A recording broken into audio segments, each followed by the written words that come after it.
A TV Web A Caminho da Luz apresenta Palestras Espíritas. Minhas amigas, meus amigos, muito boa noite. É uma alegria grande estar com todos vocês, participando, compartilhando esses instantes. É sempre realmente muito positivo a gente interagir, estender os laços de fraternidade. E já agradeço pela acolhida carinhosa, pelo carinho de todos, pelo amparo, pelas bênçãos. A mediunidade de Francisco Cândido Xavier é conhecida de todos nós. Nós, brasileiros, tivemos a dádiva de contar com a presença desse espírito, de um coração bondoso, de um comportamento exemplar para todos nós que buscamos viver, que buscamos vivenciar a doutrina dos Espíritos. Mas todo missionário, e Chico, assim o chamamos porque indiscutivelmente a sua simplicidade nos leva a ter essa intimidade, mesmo quando não partilhamos momentos com ele encarnado, ele fisicamente presente, mas todos nós, com certeza, através da obra que ele mediou, da obra que ele nos legou, todos nós já fomos tomando essa intimidade pelo fato de lidar, de interagir com essas obras, com esses ensinamentos. Então, todo missionário, eu dizia, e o Chico é um missionário, foi um missionário, é escolhido pela espiritualidade em decorrência dos potenciais de êxito. Mas isso não significa dizer que o missionário, ele já vem com tudo certinho, que tudo já está escrito. Porque a vida, ela nos leva a tomar escolhas. Somos nós, mesmo quando aceitamos uma tarefa, somos nós que temos que dar os passos decisivos, os passos necessários e firmes para que, ao final, a obra tenha sido executada da melhor forma possível.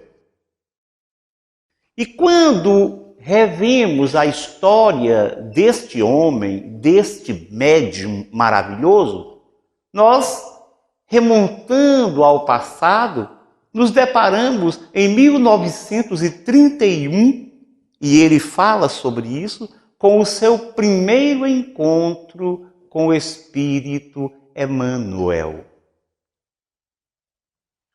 O Espírito Emmanuel já havia sido visualizado pela médium Carmen Perácio há 4 anos antes. Mas o Chico se depara com aquele espírito, um senhor de porte elegante, de boa estatura. E o espírito se achega para ele e perguntou então: você deseja mesmo agir, trabalhar na mediunidade com Jesus?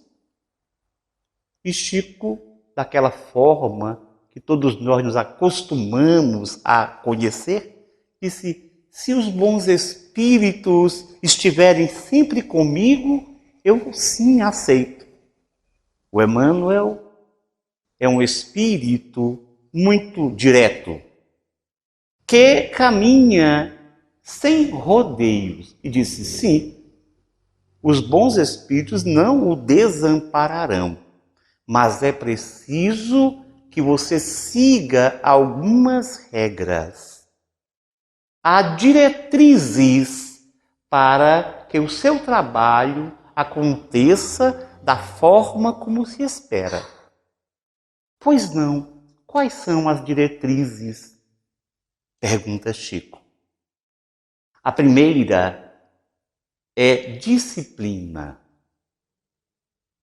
E a segunda? Disciplina.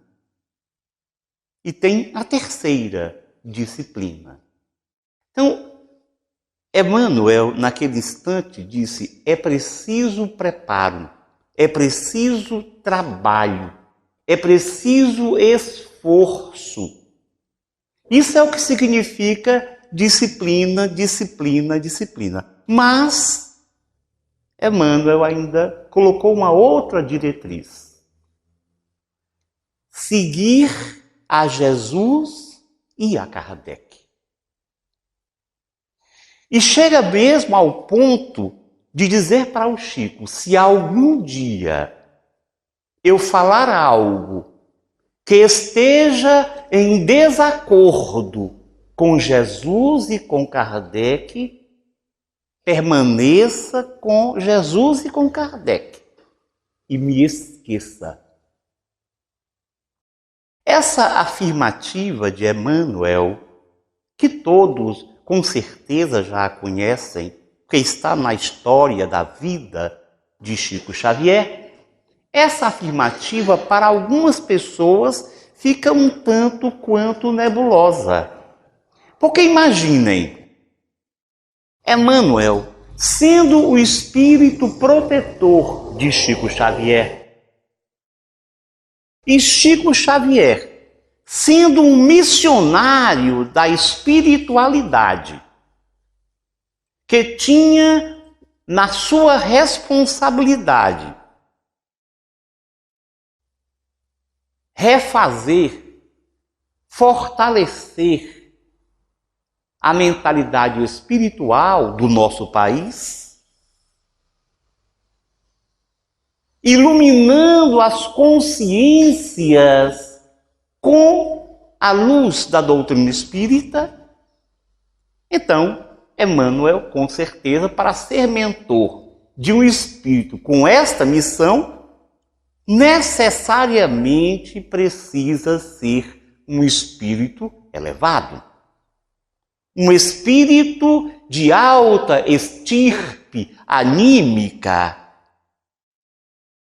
Porque os espíritos, em O Livro dos Espíritos, ao se referirem à questão dos espíritos protetores, ensinam que esses espíritos que assumem a função de proteger, a função de tutores de outros, têm que estar em uma elevação relativa ao seu tutelado.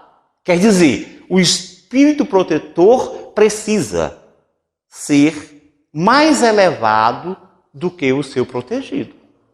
Porque senão nós seríamos, nessa relação espírito protetor e tutelado, ficaríamos mais ou menos naquela condição que Jesus ensina acerca de um cego que conduz outro cego.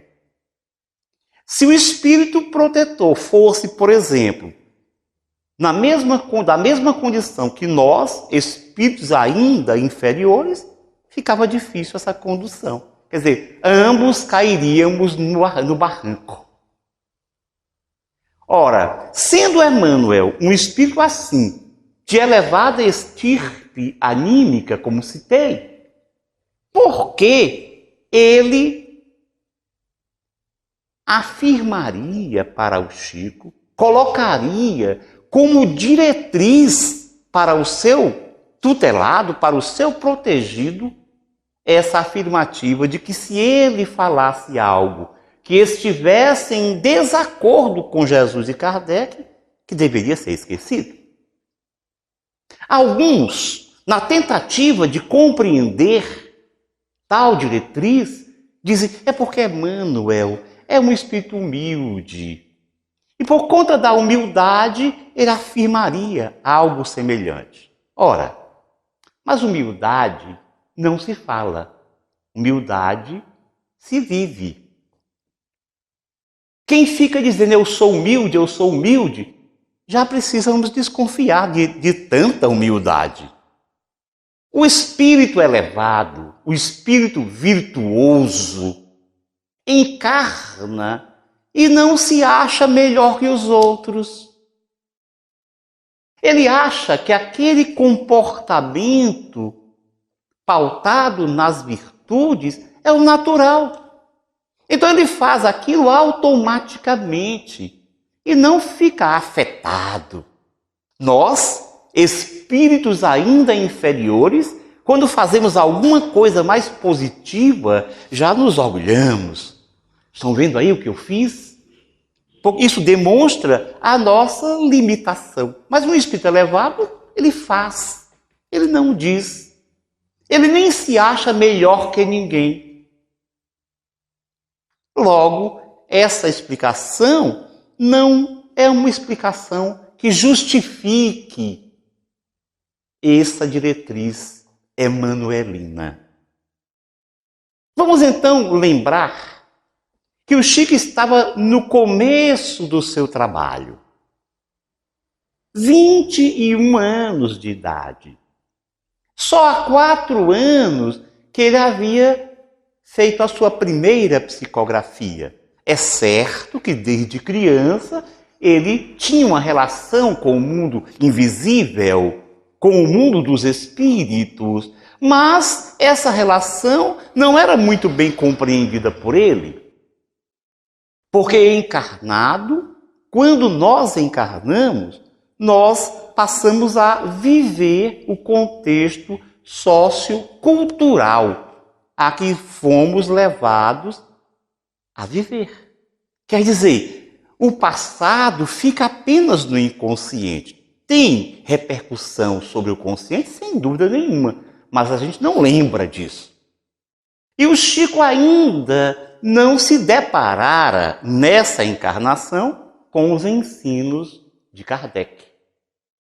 Por isso, Emmanuel tem o cuidado de dizer para ele que o compromisso de Chico Xavier era com Kardec e com Jesus.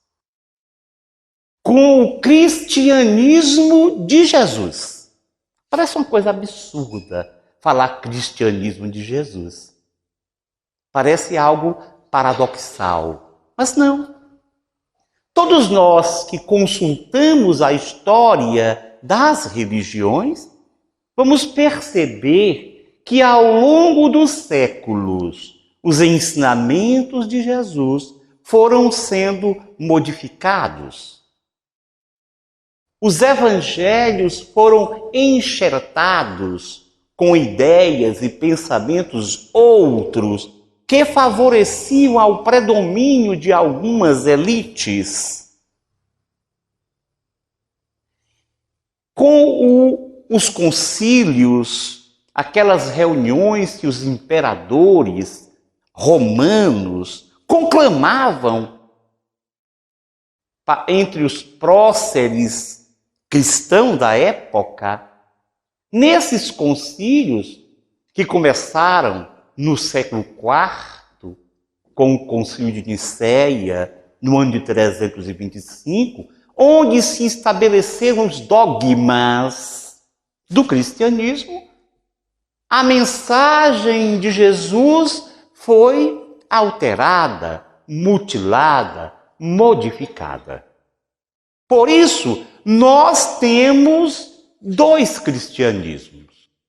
Um cristianismo puro, original, que é o cristianismo de Jesus. Que nós poderíamos, para fazer uma diferença, denominá-lo protocristianismo. E o cristianismo dogmático, aquele que se foi formatando ao longo dos séculos, especialmente sob a influência dos concílios. Então, Emmanuel diz para Chico, o seu compromisso é um compromisso com Jesus, com o cristianismo de Jesus, que vem à tona, que renasce, que revivesse com a doutrina espírita. Por isso, o seu segundo compromisso é com Allan Kardec. Mas entendamos que essa afirmativa emanuelina não está centrada no personalismo. Quando ele coloca Jesus e Kardec como os pontos de compromisso assumidos por Francisco Cândido Xavier, ele não está falando da personalidade crística, nem da personalidade kardeciana.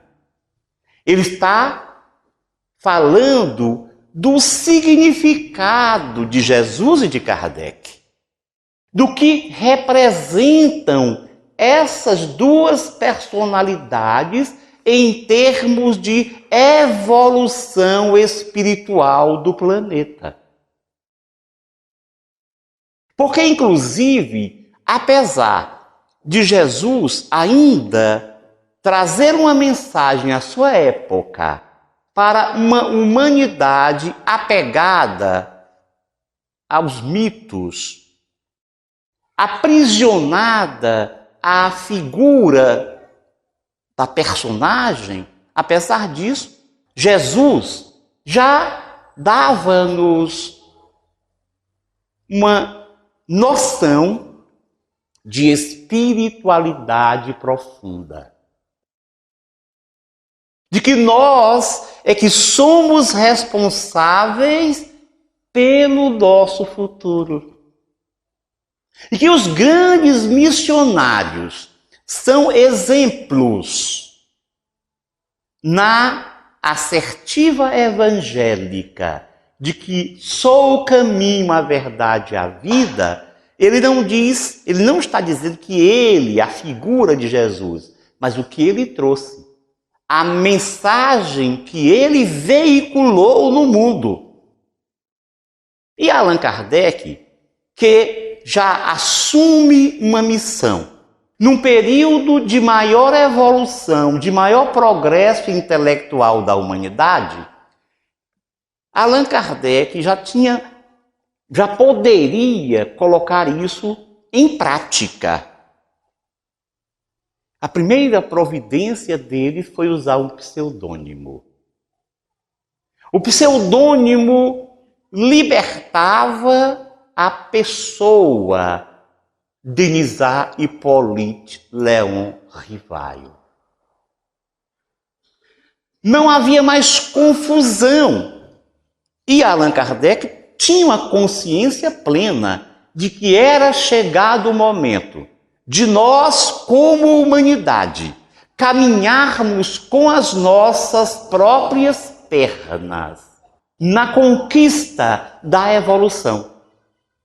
Então, quando Emmanuel lembra a Chico que ele tinha compromisso com Jesus e com Kardec, ele estava simplesmente falando da doutrina, da mensagem desses dois homens ilustres. O primeiro, como ensinam os Espíritos, em O Livro dos Espíritos, o grande dirigente planetário, o modelo, guia da humanidade, o exemplo a ser seguido. O segundo, um discípulo firme, um discípulo consciente, ciente das suas responsabilidades, com uma folha de serviços muito relevantes ao longo da formatação do pensamento espiritual, do progresso espiritual, das questões da teologia no nosso planeta. Discípulo verdadeiro, discípulo humilde, Allan Kardec. Mas, como eu disse, o que ele trazia era o compromisso com a verdade espírita, com a verdade doutrinária, com a verdade evangélica. Além disso, Emmanuel tinha o cuidado de realçar que a mediunidade não é simplesmente um dom passivo. Nós bem compreendemos ao estudar, notadamente, o Livro dos Médiuns, que a mediunidade é um dom ativo. O que significa dizer que, apesar de o medianeiro intermediar o pensamento dos desencarnados, o medianeiro é responsável pelo conteúdo mediado. Não é assim, foram os espíritos que disseram isso, não tenho nada a ver com isso. Temos sim. O médium assume uma responsabilidade por tudo aquilo que medeia do mundo espiritual. E por quê? Porque nós sabemos que o médium funciona como intérprete. E embora seja necessária fidelidade, a fidelidade ao pensamento do espírito comunicante se faça imprescindível, ou seja, a sua interpretação não deve tisnar o pensamento do espírito, mas ele tem raciocínio, ele analisa, ele precisa sempre analisar todo aquele conteúdo mediúnico. Ora, se o Chico Xavier tem esse compromisso com Jesus e com Kardec, significa que todo o material que venha através do seu canal mediúnico, da sua antena psíquica, necessita estar em consonância com esses ensinamentos. Não bastava ao Chico apenas emprestar a sua organização psicobiofísica para acontecer o fenômeno. Não. Ele precisava assumir primeiro, no seu preparo. Muita gente pensa que mediunidade é assim, você recebe o dom e a coisa já anda. Por isso que muitos médiuns que não estudam e que não estudaram a codificação espírita e que estão distantes do saber encontrado em O Livro dos Médiuns, imaginam assim: eu já nasci médium, não preciso estudar. Os espíritos me ensinam. Ora, os espíritos até podem ensinar. Mas ensinar o quê? E que espíritos? Porque a comunicação mediúnica, ela pode ser utilizada por qualquer tipo de espírito. Sem dúvida nenhuma que um médium moralizado, ele tem condições de servir a espíritos mais elevados. A sua faculdade pode ser muito produtiva nesse sentido. Mas mesmo médiums moralizados, mesmo médiums sérios, Allan Kardec, traduzindo o pensamento dos espíritos através de vários médiuns, na sua pesquisa científica do fenômeno psíquico, ele afirma, lá no item 303. Subitem 2, que mesmo médiuns sérios podem sofrer mistificação. E o que é mistificação? É um fenômeno pelo qual espíritos se fazem passar por outros. Nós sabemos muito bem que há comunicações, aconteceram tanto fora do Brasil, como mesmo no nosso país, em que espíritos assinam nomes importantes, nomes relevantes na história filosófica, história teológica. E que quando analisamos o conteúdo desse pensamento, dessa psicografia ou dessa psicofonia, não há uma compatibilidade com aquela personagem que está representada pelo nome. Quantas vezes nós já vimos mensagens psicografadas, por exemplo, no nosso país, pelo Dr. Bezerra de Menezes? E se analisarmos o conteúdo da mensagem, não é compatível com aquilo que a gente conhece de Bezerra de Menezes. E assim qualquer outro. Allan Kardec, em O Livro dos Médiuns, nos fala para ter muito cuidado com isso. Porque espíritos podem nos enganar.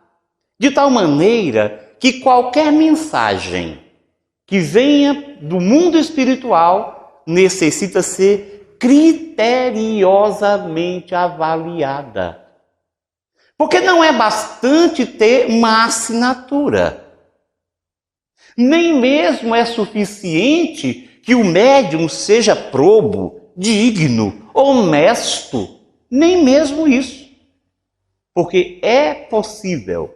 E existem razões para tanto. Existem motivos para que a espiritualidade superior permita que espíritos menos dignos assumam nomes pomposos. Kardec tinha tanto cuidado com isso, que uma vez, e todos vocês que conhecem a história do Espiritismo com certeza já ouviram a esse respeito, especialmente as pessoas que têm o cuidado de estudar a codificação e a Revista Espírita, que tem uma mensagem hoje contida no Evangelho segundo o Espiritismo, lá no capítulo 6, assinada na época, cerca de 3 anos antes, 3 ou um pouco mais, assinada por Jesus.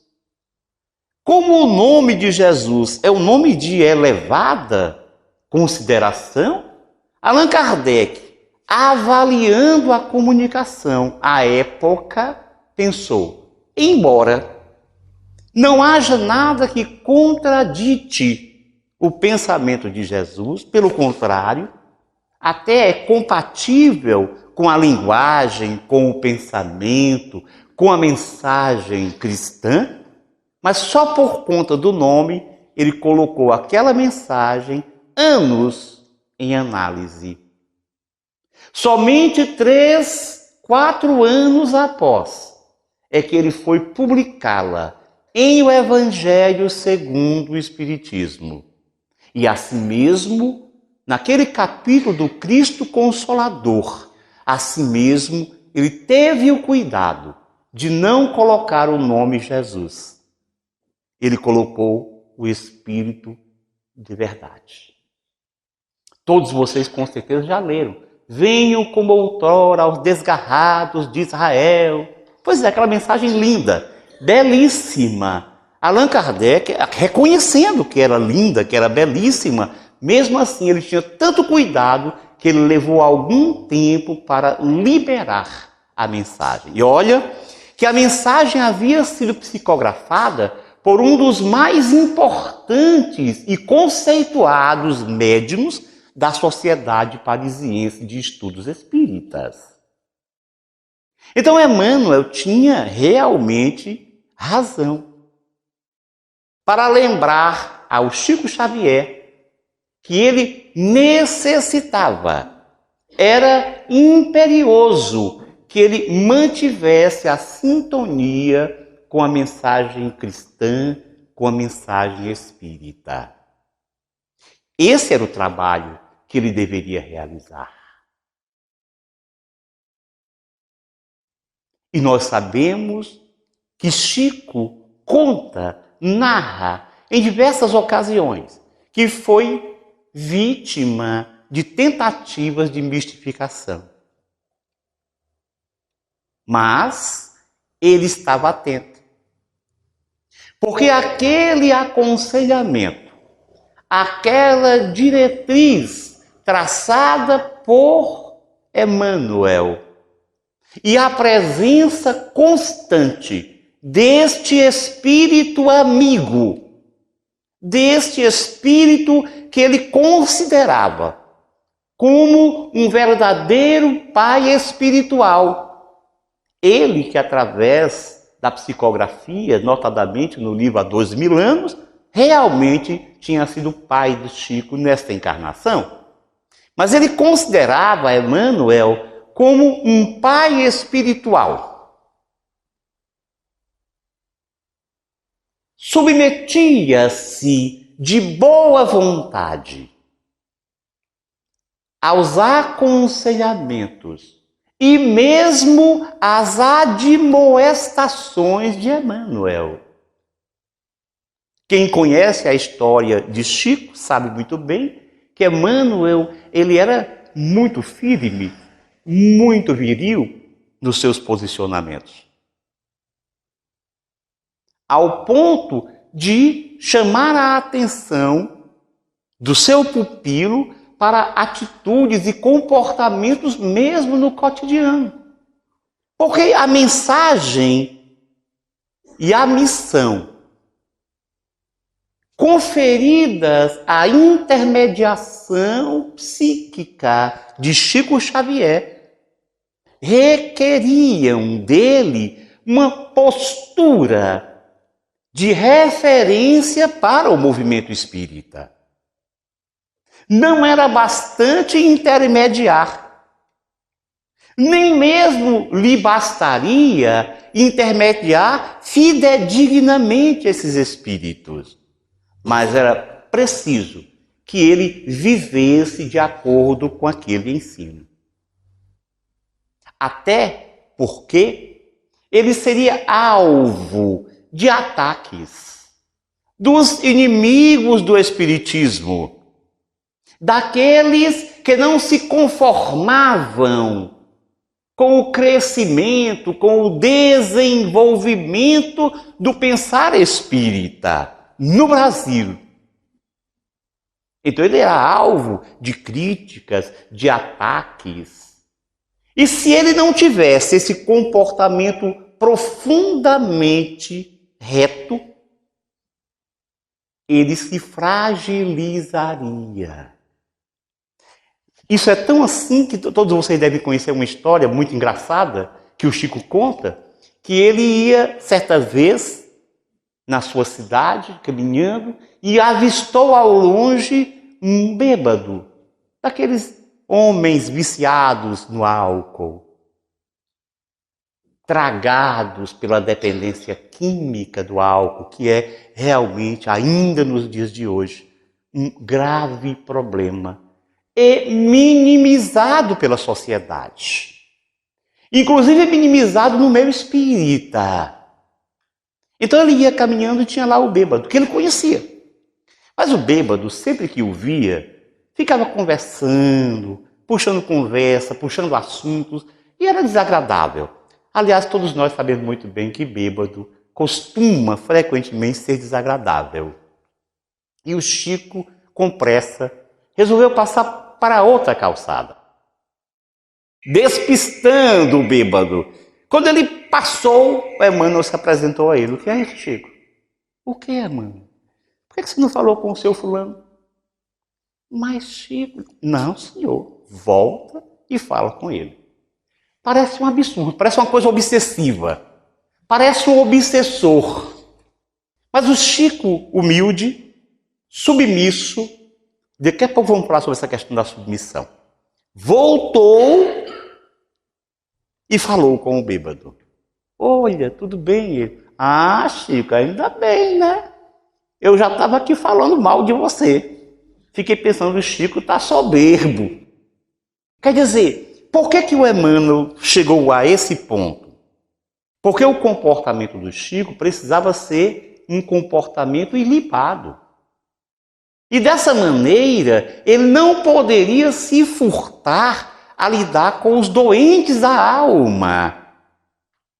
Além dos doentes do corpo que o procuravam através da sua faceta mediúnica, do chamado receituário mediúnico, da psicografia médica.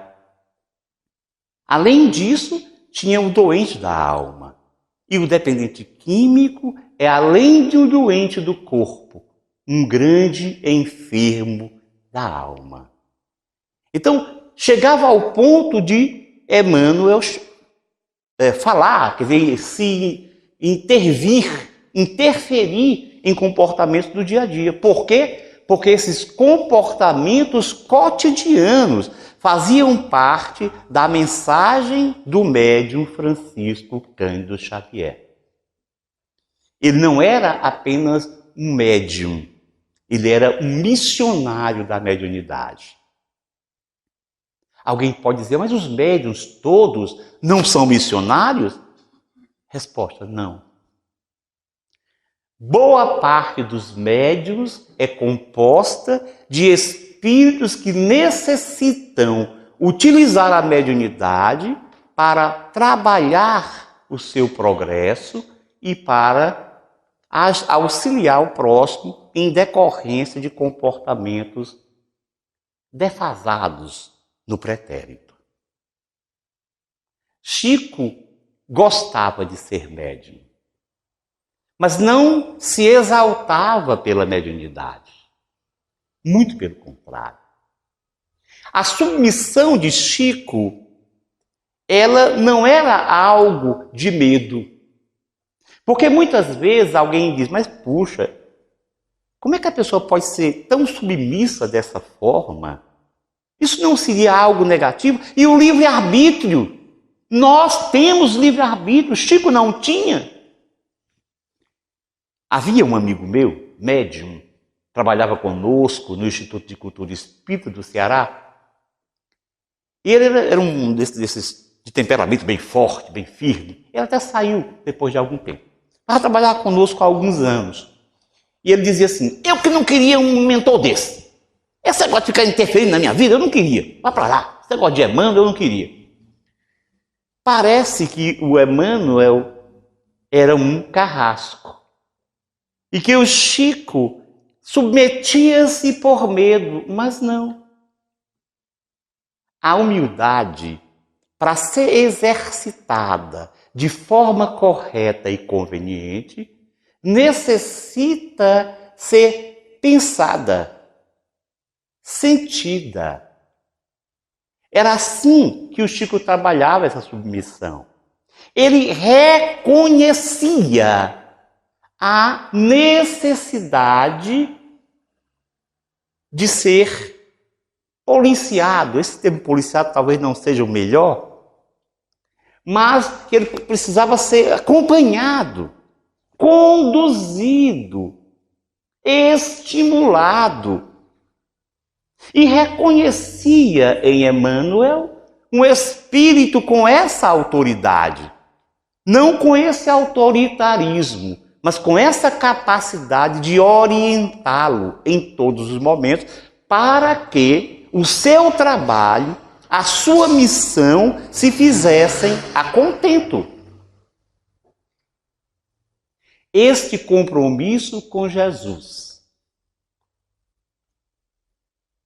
Chico sempre manifestou. Mas não foi tão difícil, porque à época, século XX, nós ainda estávamos sob o império de uma reminiscência católica no país. E no meio espírita, até mesmo às vezes se confundia o entendimento de Jesus para a doutrina espírita.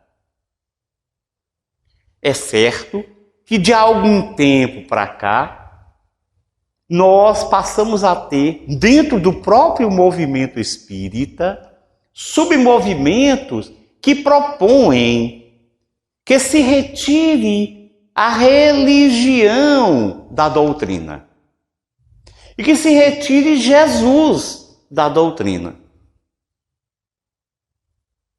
Mas Chico sempre se manteve fiel ao Evangelho. E sempre se manteve fiel a Kardec.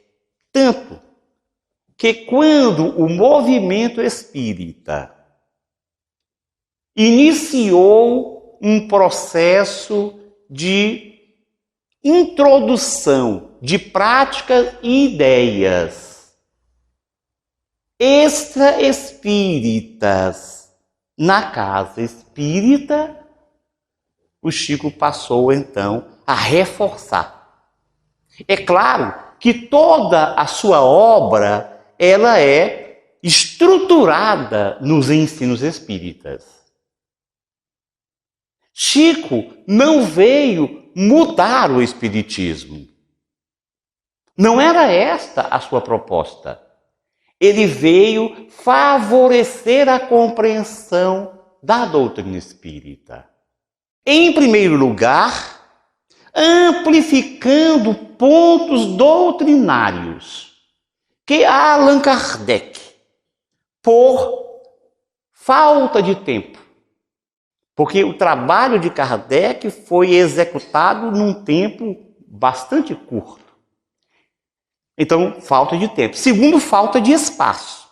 Vocês imaginam se a obra kardeciana fosse amplificar pontos discutidos no seu interior, qual o tamanho da obra? Para consultar o Livro dos Espíritos, qual seria o tamanho do Livro dos Espíritos? Muita gente já se ressente porque acha que os livros da codificação são um tanto quanto maçudos. Então não daria para o codificador desenvolver algumas ideias, alguns pontos doutrinários de forma mais ampla.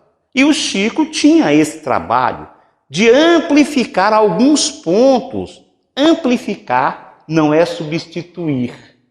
Amplificar não é modificar. Porém, o mais importante ainda é que Chico tinha um trabalho, claro, dentro da sua mediunidade, os espíritos que vinham e psicografar, trazer essas mensagens, tinham um trabalho para o Brasil. Era a doutrina espírita numa linguagem mais acessível ao brasileiro, à cultura brasileira. Afinal de contas, apesar de a codificação ser universal, mas não deixa de ter uma certa coloração europeia. E o Chico, ele vinha ser esse intermediário, esse facilitador para o entendimento no Brasil do ensino espírita. Então ele traz a mensagem espírita dentro de uma formatação apropriada para a nação brasileira. Então essa era uma das maiores responsabilidades de Chico Xavier. Mas eu dizia que na metade, em meados do século passado, e ainda hoje isso acontece, embora um pouco menos, havia um movimento dentro dos arraiais espíritas de introdução de práticas, de pensamentos alheios à doutrina espírita.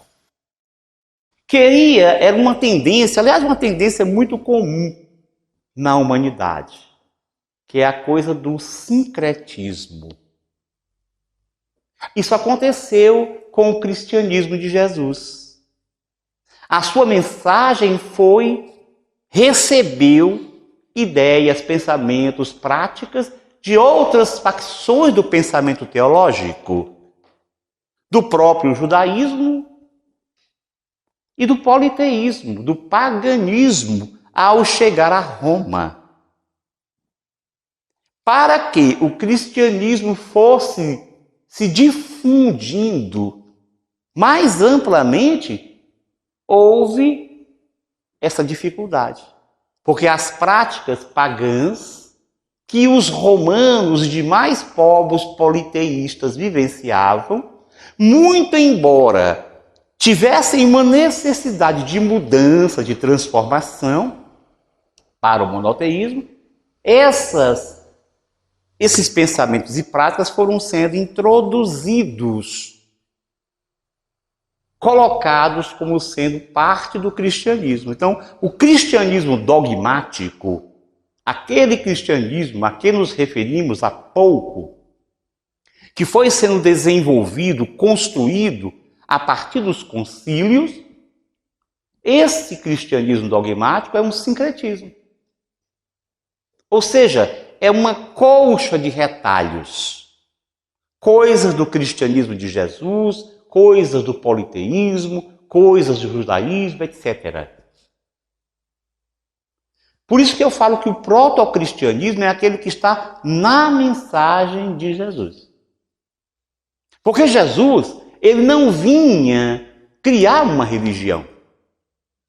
Ele era um reformador do pensamento teológico. Era um reformador das questões de como nós pensamos e sentimos Deus e as coisas espirituais. Mas, numa tentativa de ajustar esses pensamentos, essa ideia crística, é que se formou uma religião. Mas não, Jesus não tinha o objetivo, eu vou criar uma religião.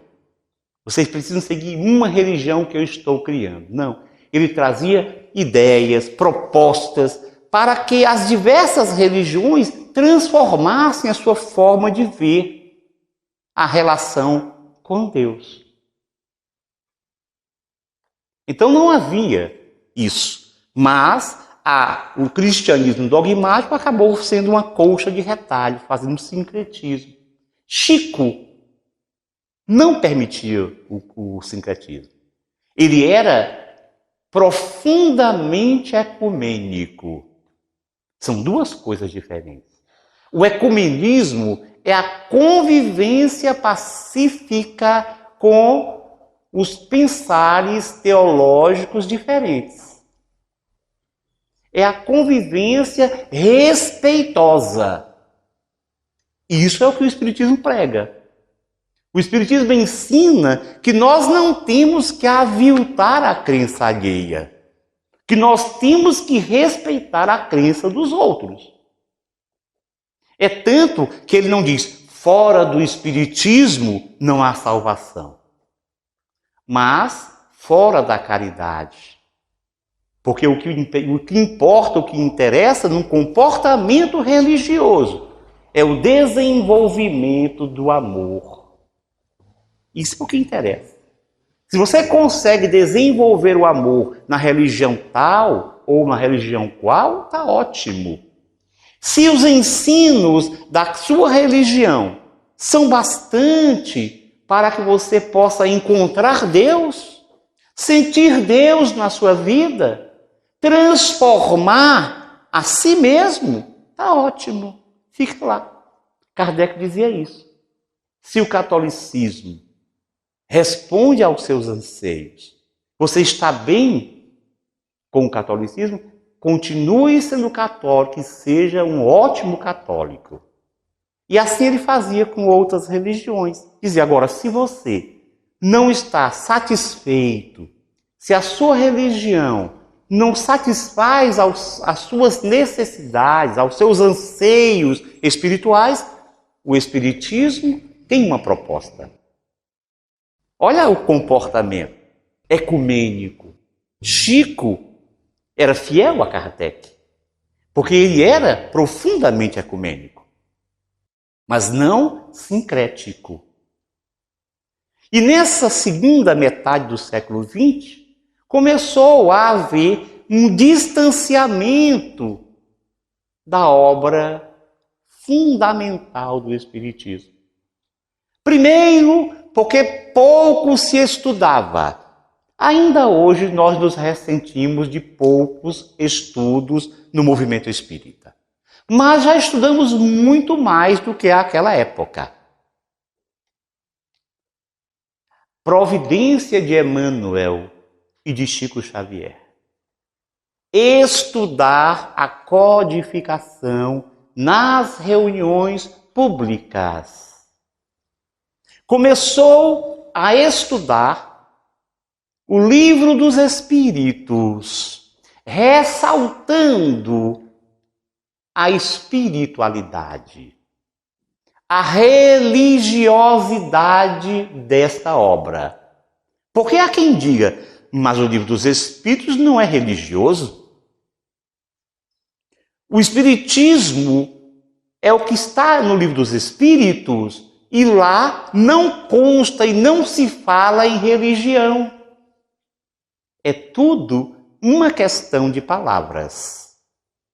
Porque a palavra religião, ela tem várias semânticas, vários significados, dependendo de quem a utiliza. Alguém pode utilizar a palavra religião até como sinônimo de templo. Qual é a sua religião? A pessoa fala do templo que frequenta. Mas a palavra religião, ela tem um significado inicial, etimológico, que nos leva, nos remonta ao encontro com Deus, ou ao reencontro com Deus. O que se aceita, a origem mais aceitável para o termo religião, é uma origem latina, religare, que significa voltar a ligar, no caso a Deus. Porque nós somos criados por Deus, que nos põe nos mundos materiais para o desenvolvimento anímico, e nós, muitas vezes, apesar de Deus estar em nós, sempre nós não estamos em Deus. A religião é um impulso natural que consubstancializa-se nas relações sociais, na direção de Deus, na procura de Deus, na busca do encontro da sua espiritualidade profunda. E o Espiritismo, o Livro dos Espíritos, ele claramente fala sobre Deus. A primeira parte do Livro dos Espíritos fala sobre teologia. Algumas pessoas, quando eu falo assim, dizem, puxa, teologia, esse homem está inventando. Porque esse negócio de teologia é coisa da igreja. Não. No meu livro, Evolução da Ideia sobre Deus, eu falo que a palavra, e também no livro Elementos de Teologia Espírita, isso até mais do que no primeiro, eu falo que a palavra teologia é de origem grega. E que não foi empregado inicialmente pelos católicos. Tanto que ela demorou a ser utilizada no catolicismo, porque como era de origem grega e falava dessa relação com Deus, a palavra teologia, então há muita gente, como os gregos antigos pensavam em um politeísmo, em vários deuses, os católicos levaram um tempo para usar o termo teologia. A palavra teologia significa, é um ramo da filosofia que estuda a Deus e a criação. E o Espiritismo fala sobre isso. O Livro dos Espíritos, a primeira parte é toda sobre Deus e a criação. Logo, o Livro dos Espíritos tem religiosidade. Se quisermos usar o termo religião no seu sentido amplo, lato sensu, podemos sem nenhuma dificuldade. Então, Emmanuel se propôs a que após os estudos de O Livro dos Espíritos, ele psicografaria uma mensagem falando acerca do estudo da noite. E depois de 91 sessões, resolveu-se publicar o livro Religião dos Espíritos. Os estudos da codificação continuaram, com o estudo de O Livro dos Médiuns, na mesma forma, no mesmo formato. E esses estudos originaram a obra Seara dos Médiuns. O primeiro, publicado em 1959, e o segundo em 1960. Emmanuel e outros espíritos trouxeram contribuições para o estudo do ensino moral de Jesus, contido em o Evangelho segundo o Espiritismo. E daí surge uma obra fantástica, intitulada O Espírito da Verdade. Isso em 1961. E ainda se estudou, agora Emmanuel assumindo esse trabalho, o livro O Céu e o Inferno. E surgiu uma obra denominada Justiça Divina.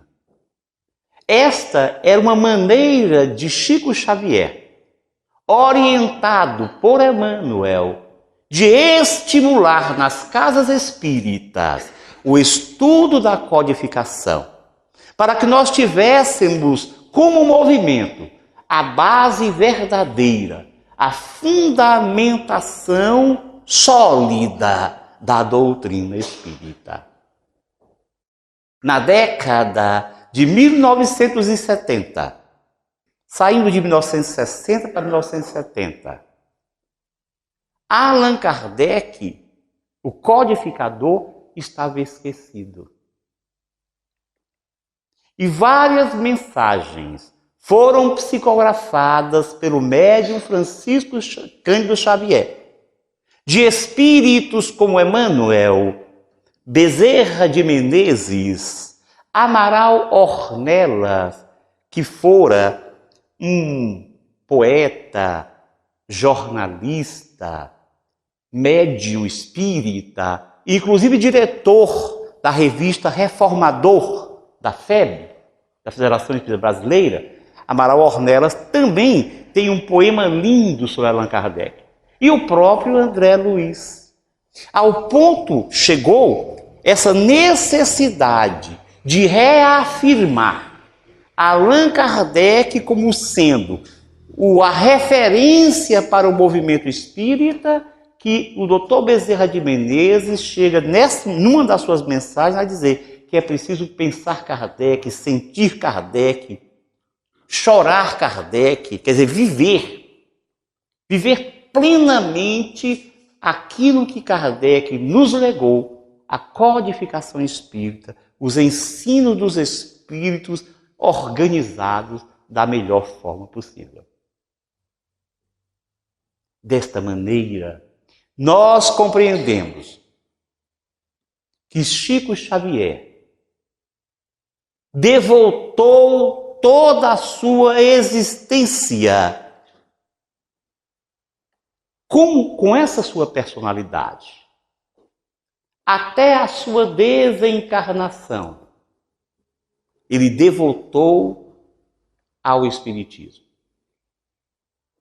Ele se entregou completamente à faina de divulgar, de estimular, de formar consciências, participando na construção de uma cultura espírita no Brasil.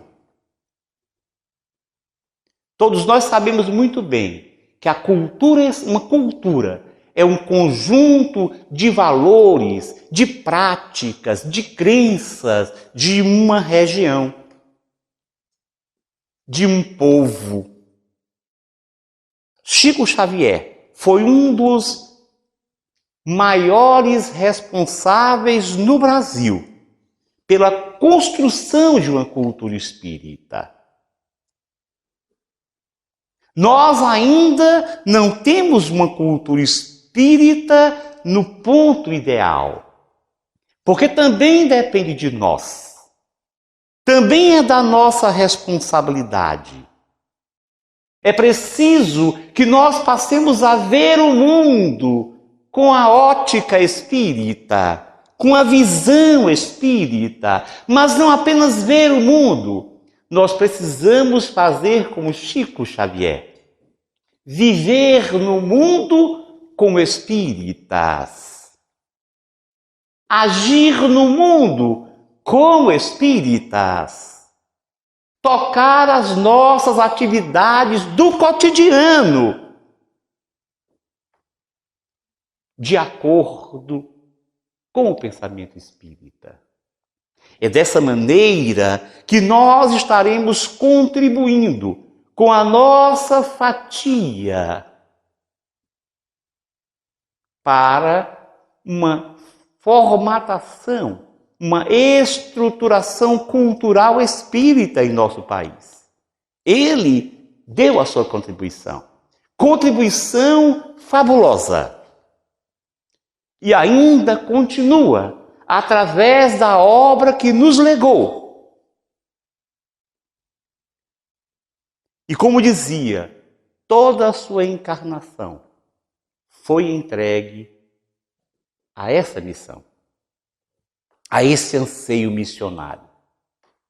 E em momento algum, ele esqueceu das diretrizes traçadas nos primórdios da sua atividade medianeira por Emmanuel. Manteve-se firme na disciplina. E, em especial, fiel ao Espírito Emmanuel, que, por sua vez, manteve a fidelidade a Jesus e a Kardec. Sejamos também nós fiéis a Jesus e a Kardec. Muita paz a todos. Muito obrigado.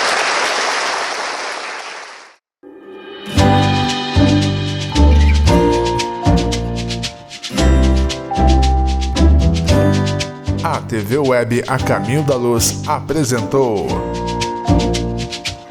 Palestras Espíritas.